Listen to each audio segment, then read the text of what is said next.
নমস্কার, আমি Shri সহস্রশাস্ত্রী astro ফরটেল motivation চ্যানেলে আপনাদের স্বাগত। এর আগের অনুষ্ঠানে আমি দেখিয়েছিলাম সূর্য গ্রহকে নিয়ে।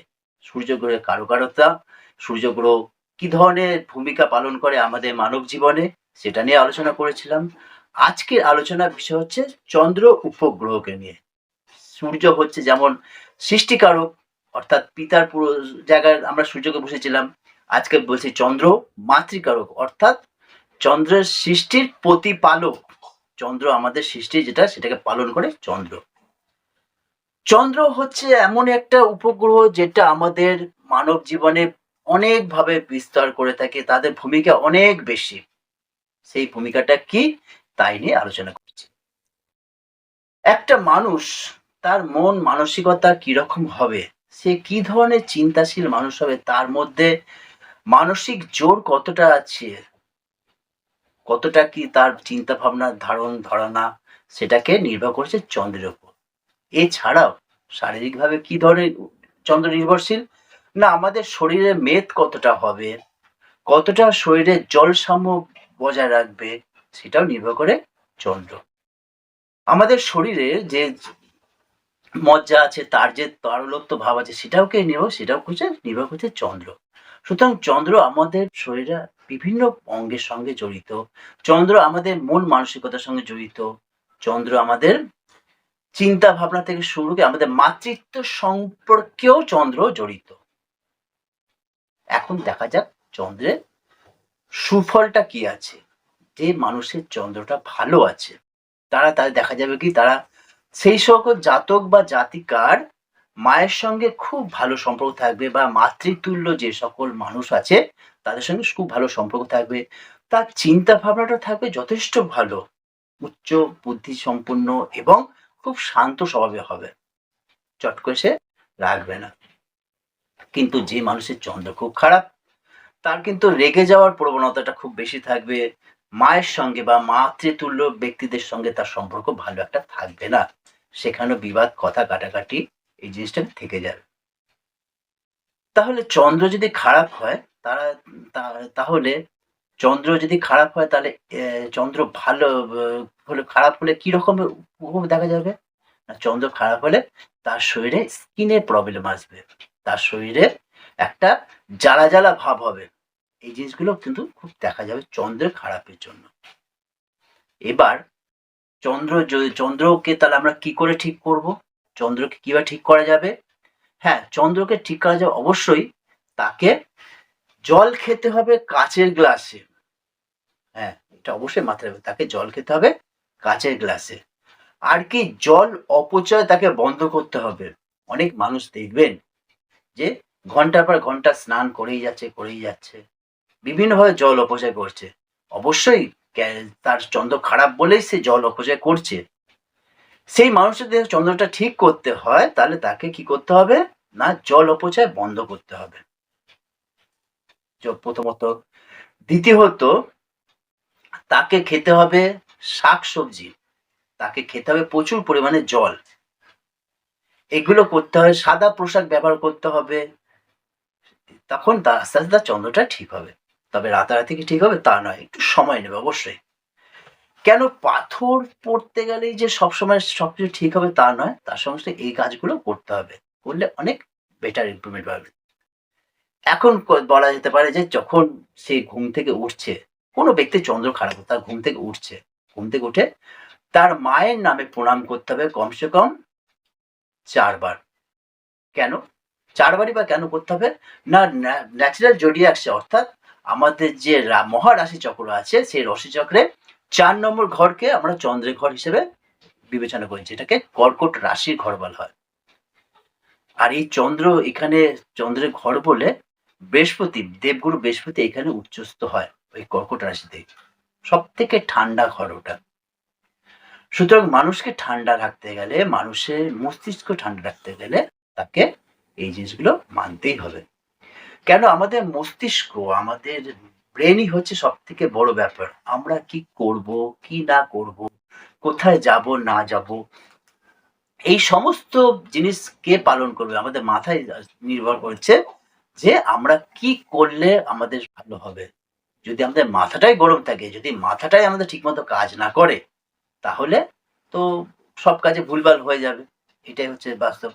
সুতরাং চন্দ্রকে আমাদের যেকোনোভাবে ঠিক রাখতেই হবে। আজকে আমাদের পথে ঘাটে দেখি অনেক পাগল মানুষ ঘুরে বেড়ায়। কিন্তু কেন? কেন এরা পাগল? এদের চন্দ্র ঠিক নেই। অনেক লোকে ভুল বকে, কিন্তু তাদের মস্তিষ্ক মোটামুটিভাবে ঠিক আছে, কিন্তু অনেক ভুল বকে, ভুলে যায়। ভুলে যাওয়ার কারণটা কি? এগুলো হচ্ছে চন্দ্র। আমরা বলি না, অনেক বাচ্চাকে দেখি বা অনেক স্টুডেন্টসকে দেখি, এটা ভুলে গেছি স্যার, ওটা ভুলে গেছি। মনে রাখতে পারছি না। কেন মনে রাখতে পারছি না? কেন? এই কারণে যে আমাদের চন্দ্রটা দুর্বল। সুতরাং এই দুর্বল চন্দ্রকে আমাদের রাখা চলবে না। তাকে সুবল করতে হবে, শক্ত সবল করতে হবে। তার জন্য আমাদের এই কিছু ক্রিয়া পালন করতেই হবে, যাতে চন্দ্রকে সুস্থ রাখা যায়। এবার চন্দ্রকে যদি আমরা সুস্থ রাখতে চাই, তার জন্য যে ক্রিয়া আমি বললাম সেগুলো তো অবশ্যই করবেন। তার সাথে, সাথে আপনারা একজন অভিজ্ঞ জ্যোতিষীকে দেখিয়ে নেবেন। অবশ্যই একজন অভিজ্ঞ জ্যোতিষীর কাছে পরামর্শ নেবেন। নিয়ে আপনারা দেখবেন যে চন্দ্র কোন পজিশনে আছে, কোন ঘরে বসে আছে, চন্দ্রের উপর কার দৃষ্টি আছে, সেটা শুভ দৃষ্টি না অশুভ দৃষ্টি, সেটাকে আপনাদের জ্যোতিষী বলে দেবে। একজন অভিজ্ঞ জ্যোতিষীর কাছে গেলে সে পুরোপুরি ব্যাপারটা আপনাদের বলে দিতে পারে। এবার দেখা যাচ্ছে যে চন্দ্রের সঙ্গে শনির দৃষ্টি রয়েছে, চন্দ্রের উপর শনি দৃষ্টি রয়েছে, তাহলে সেক্ষেত্রে অবশ্যই সেই মানুষটা মস্তিষ্ক ভ্রম হবে। সে একটু পাগল পাগল ভাব দেখাবে বা পাগল পাগল ভাব করবে। কেননা শনি চন্দ্র যে যোগটা, সেটাকে বীজ যোগ বলা হয়। সেই যোগেতে কি হবে না, মানুষটা কখনোই তার মাথা ঠিক রাখতে পারবে না। তার আত্মীয় স্বজন থেকে শুরু করে বন্ধু বান্ধব, বাড়ির সকলের সঙ্গে তার সম্পর্কটা খারাপ তো হবে। এছাড়াও যদি দেখা যায় চন্দ্র বৃহস্পতির সঙ্গে বসে আছে, অবশ্যই চন্দ্র বৃহস্পতি যোগ বসে থাকা মানে খুব সুন্দর যোগ। এই যোগটাকে কাজে লাগাতে হবে। কিন্তু যদি আপনি না জানেন যে একটা এরকম যোগ আপনার কাছে রয়েছে, যদি আপনি কোনো জ্যোতিষী পরামর্শ না নেন, তাহলে কি হবে? তাহলে এই যোগটা থাকাকালীন আপনি এটাকে কাজে লাগাতে পারছেন না। আপনার সেই যোগটা নষ্ট হয়ে গেল। আপনি সেই সময়টাকে, মূল্যবান সময়টাকে আপনি কাজে লাগাতে পারলেন না। আপনার লস হয়ে গেল। সেই জন্যই আপনার চন্দ্রটা কোথায় আছে, বৃহস্পতি কোথায় আছে, সমস্ত গ্রহ আপনার কোথায় কোথায় বসে আছে, সেই গ্রহ থেকে আপনার কি সুবিধা পাচ্ছেন, কি অসুবিধা হচ্ছে, এগুলো জানার জন্য একটা অভিজ্ঞ জ্যোতিষের কাছে আপনাকে যেতেই হবে। এটা মাথায় রাখবেন। এছাড়াও যদি চন্দ্র রবির সঙ্গে বসে থাকে, হ্যাঁ, সেটা কোন ঘরে বসে আছে, কি উচ্চস্থ আছে নিচস্থ আছে, সেই হিসাবে আপনি ফল পাবেন। চন্দ্র মঙ্গলের সঙ্গে বসে থাকলে তার একটা ফল পাবেন। চন্দ্র বুধের সাথে বসে থাকলে তার এক ধরনের ফল পাবেন। এইগুলো কি কি ফল আপনি পেতে পারেন, কি কি আপনার সমস্যা হতে পারে, সেগুলো জানতে একজন জ্যোতিষীর কাছে যান, পরামর্শ নিন। তবে আপনার সমস্যা সমাধান হবে।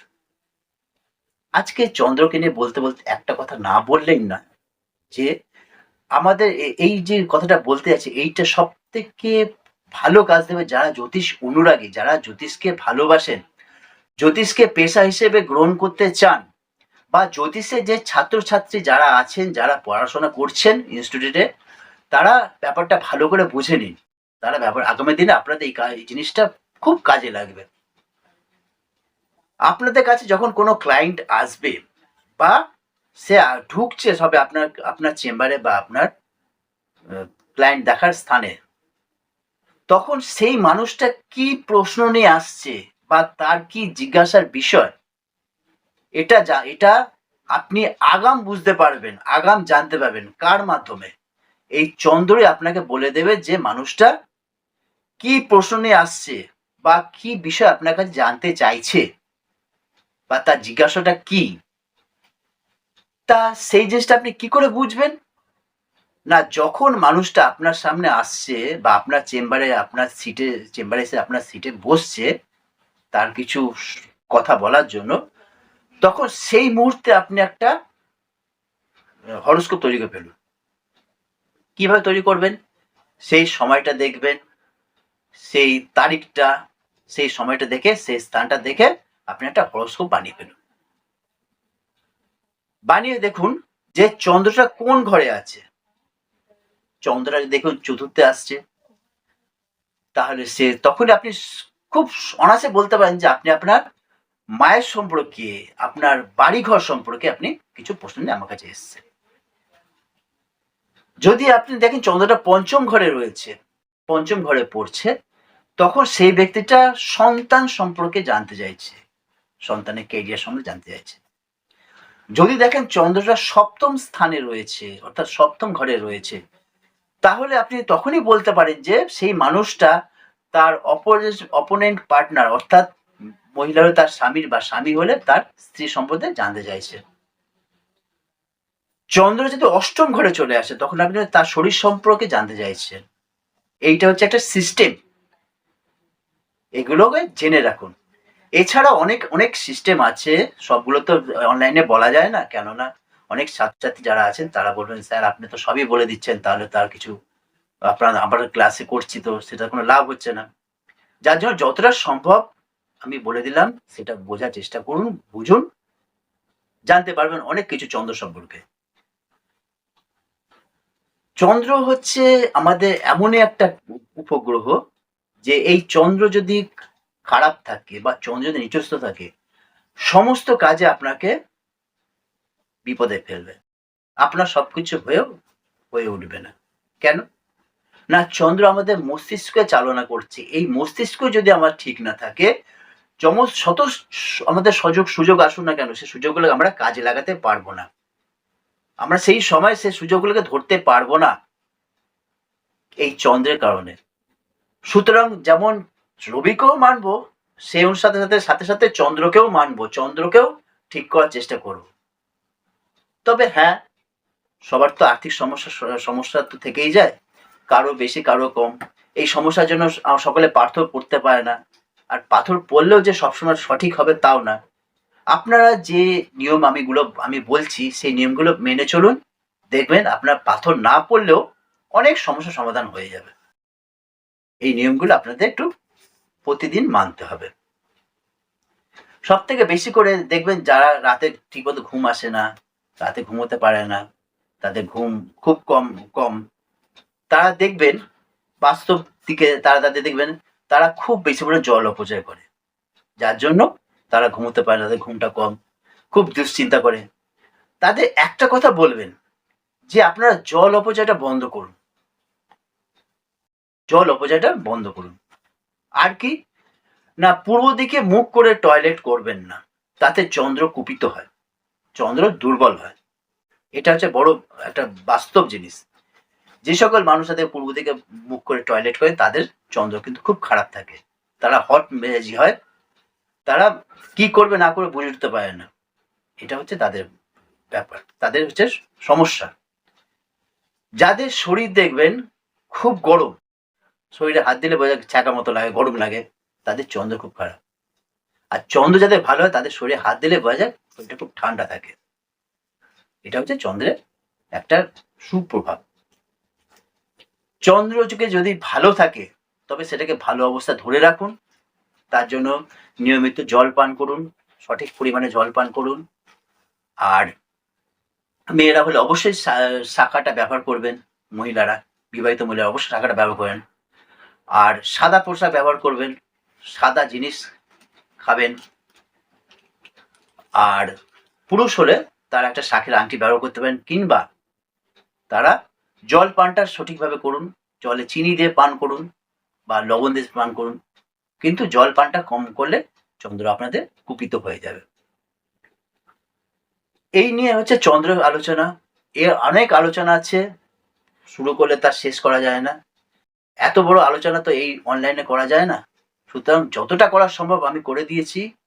আগামী পর্বগুলো আরো ভিডিও আনবো, যে ভিডিওতে আপনারা আরো নতুন নতুন সম্বন্ধে জানতে পারবেন। যখন আমার চ্যানেলটা খোলা হয়েছে, বিভিন্ন সম্বন্ধে আপনি আলোচনা করব, বিভিন্ন গ্রহ উপগ্রহ তাদের নক্ষত্র সম্বন্ধে সবকিছু আপনারা পেয়ে যাবেন। আমার সঙ্গে ব্যক্তিগতভাবে যোগাযোগ করতে হলে নিচে স্ক্রলে নাম্বার আছে, সেই নাম্বারে যোগাযোগ করুন। যোগাযোগ করলে আমাকে পেয়ে যাবেন। আমাকে পেয়ে যাবেন উত্তর 24 পরগনার টিটাগড়ে, নিজস্ব চেম্বার আছে। আমাকে পেয়ে যাবেন চুঁচুড়ায়। এছাড়াও আমি অন্যান্য জায়গায় বসি, সেগুলো পরে কনসাল্ট করে জেনে নেবেন। তাছাড়াও অনলাইনে বুকিং করতে হবে, হোয়াটসঅ্যাপ মাধ্যমে বুকিং, হোয়াটসঅ্যাপ নাম্বার দেওয়া আছে, সেই নাম্বারে বুকিং করে নেবেন। এই বুকিং নাম্বারটা হোয়াটসঅ্যাপ নাম্বার, এতে বুকিং করে নেবেন, কোনো সমস্যা হবে না। কবে কোথায় বসতে একটু জেনে নিতে পারবেন। আর আমার চ্যানেলটা ভালো লাগলে অবশ্যই সাবস্ক্রাইব করবেন এবং বেল আইকন টিপে দিয়ে সমস্ত নোটিফিকেশন আপনি পেয়ে যাবেন। লাইক তো করবেনই, সেটা তো বলার কথা রইল না। আজকে মতো অনুষ্ঠান শেষ করছি। নমস্কার।